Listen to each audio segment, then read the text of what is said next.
bonjour. Bonsoir. Comment vous appelez-vous? Je m'appelle Mathieu Nina. Que faites-vous dans la vie? Je suis mannequin crash test pour les voitures. Oh putain.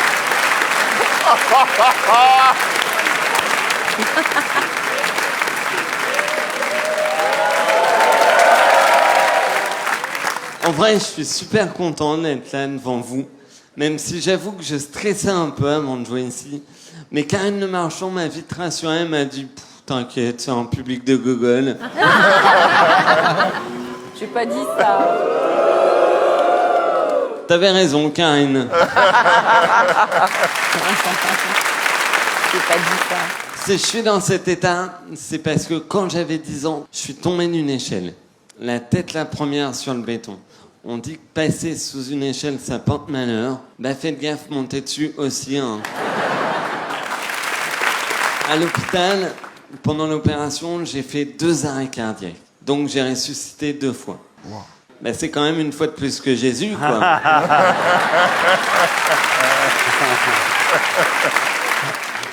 Après ça, j'ai dû réapprendre à parler, à marcher. Ah oui, je sais ce que vous dites. Mais il n'a pas eu un très bon prof, dis donc. Non mais c'est vrai que j'ai pas une démarche hyper stylée, tu vois. Donc parfois, pour compenser, bah, j'aimerais bien essayer de mettre des fringues de marque ou une montre un peu chère. Mais je peux pas me permettre d'avoir d'objets de valeur. Mais non, parce que moi, on peut me voler un truc et se barrer en marchant.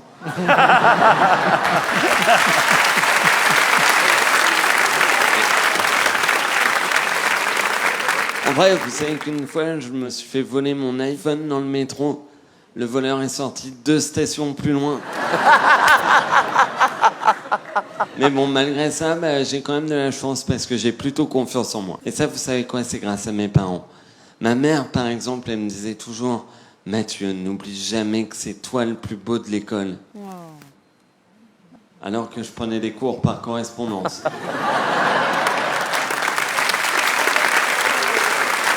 D'ailleurs, je voudrais quand même en profiter pour les remercier de s'être occupé de moi et d'être resté à mes côtés durant toutes ces années. Parce que vous imaginez à quel point ça aurait pu être facile pour un de me semer.